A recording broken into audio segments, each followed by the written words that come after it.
Avant de partir dans un court instant en Seine-Maritime, prenons la direction du littoral de Saint-Malo à Étretat. Sur des dizaines de kilomètres, la tempête Pierrick a provoqué des vagues très impressionnantes, ou plutôt des murs d'écume. Reportage de Florence de Juvigny avec nos équipes sur le terrain. Rien ne semble pouvoir l'arrêter. Au bord des falaises d'Étretat, la mer déborde. Sur la plage, sur le front de mer, toujours plus loin. Une marée si puissante qu'elle soulève les galets, les projette certains contre les vitres de cette terrasse. On avait placé la voiture à un endroit, on a été la sortir parce que j'avais pas compris qu'il y avait tous ces galets là qui explosent, quoi. Vous voyez les galets jusqu'à là. Si vous prenez un dans la tête, là, c'est pas la peine, quoi. La municipalité a interdit l'accès au front de mer.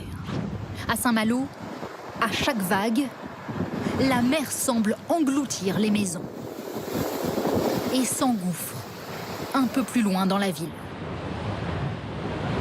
Regardez là, hop.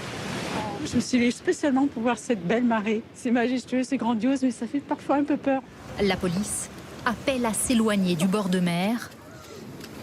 Trop dangereux. C'est la première fois que je vois ça à Saint-Malo. Jamais on a eu ce débordement important comme ça. Dans le Finistère, les bateaux du port du Conquet disparaissent sous la houle de cette grande marée, coefficient 105. Même déferlement à Wimereux, le long de la côte d'Opale. Ces rouleaux s'écrasent contre la digue. Encore des rafales à 80 km/h cet après-midi. Difficile de garder l'équilibre. C'est la panique totale un peu, c'est vraiment incroyable. Un peu trop tard ici, pour ranger la terrasse du restaurant. Plus au nord, depuis un hélicoptère de la Marine nationale, une mer démontée encore ce soir au large de Boulogne-sur-Mer. Le vent devrait tomber dans les prochaines heures. En Seine-Maritime, les pluies diluviennes conjuguées aux grandes marées ont fait gonfler le niveau de la Seine. Il dépasse ce soir les 9,60 m. Des sacs ont été installés pour protéger les habitations. Une digue a été endommagée. Baptiste Guenet et Lucas Prévost. Elle a débordé, à nouveau. En milieu d'après-midi, la Seine est rentrée dans les jardins, a envahi les maisons de ce hameau. Là, la maison, il y a 15 cm. 15 cm d'eau. Alors qu'il passait quelques jours à l'autre bout de la France, Francis et son fils Romain ont dû revenir à toute vitesse. Le buffet de la salle, il trempe, hein. On n'a pas eu le temps de le lever. Hein. Impuissants, ils ne peuvent que constater l'ampleur des dégâts. Ce que vous avez là-bas dans l'eau qui baigne, là, il y en a déjà pour 200 000 €. Un tracteur. Un tracteur pelle, là, ça. Là, on fait plus qu'un avec la Seine. C'est désolant. À 50 km du bord de mer, depuis 2 jours, Bardouville vit au rythme de la marée. Avec les forts coefficients lorsqu'elle est haute, l'eau du fleuve ne s'écoule plus et déborde. Dans la nuit, la puissance du courant a même emporté ce mur. Là, tout de suite, il y a une partie du mur qui est tombée, mais celle-ci est instable. Ce mur servait aussi de digue pour le hameau juste à côté. Toute la matinée, employés de mairie, agriculteurs et habitants se sont relayés pour tenter de colmater la brèche. C'est sûr que c'est pas totalement étanche. Mais à marée haute, l'eau est plus forte. La digue de fortune va céder au bout de quelques minutes. Combien de temps ça a mis pour monter comme ça? Alors là, on va dire en une demi-heure.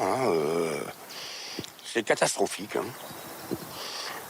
La crue aura duré un peu plus d'1 heure. L'eau s'est ensuite retirée.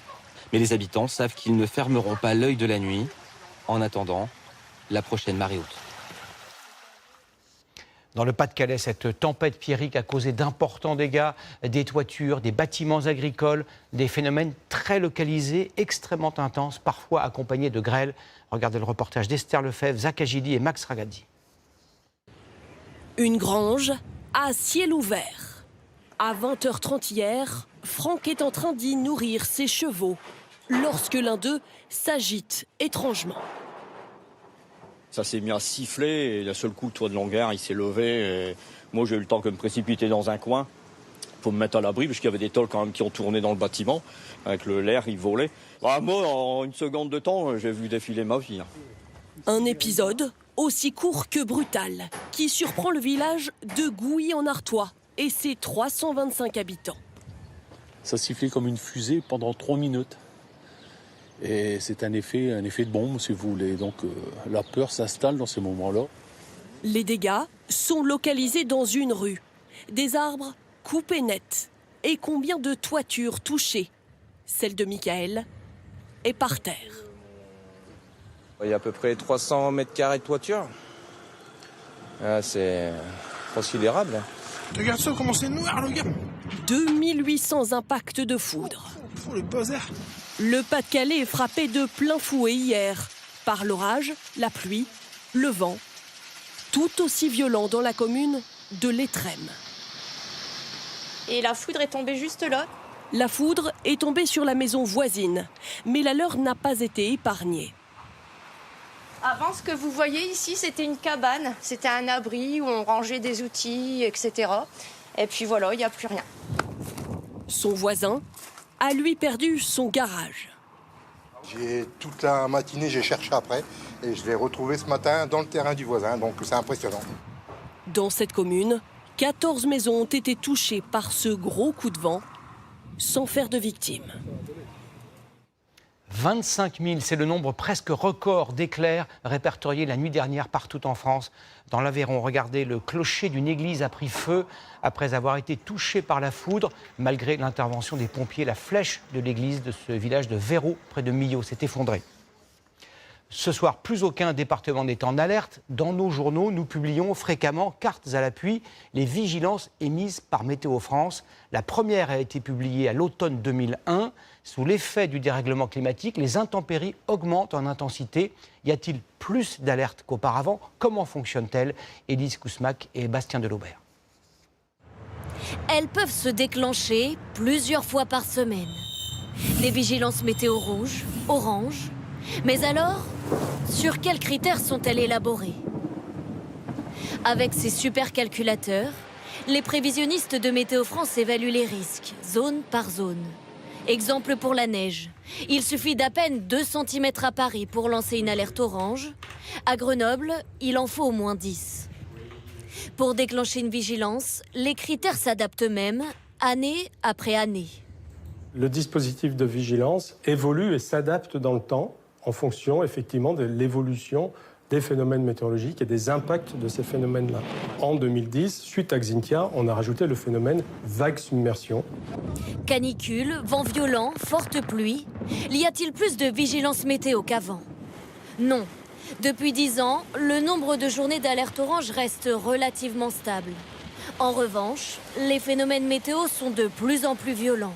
Depuis 2013, le nombre de vigilances rouges a tendance à augmenter. Quelles sont les conséquences lorsqu'une vigilance est déclenchée? Chaque préfecture reçoit l'alerte de Météo France. Un épisode de forte marée est en cours. Et la transmet directement au maire de toutes les communes concernées. Une fois que la personne qui reçoit le message l'a bien entendu, on lui demande de l'acquitter. Si elle n'acquitte pas le message et qu'elle raccroche le téléphone, en fait, on considérera que l'appel n'a pas été validé. Objectif, être certain que tous les élus soient bien informés afin qu'ils mettent en place des dispositifs pour protéger la population.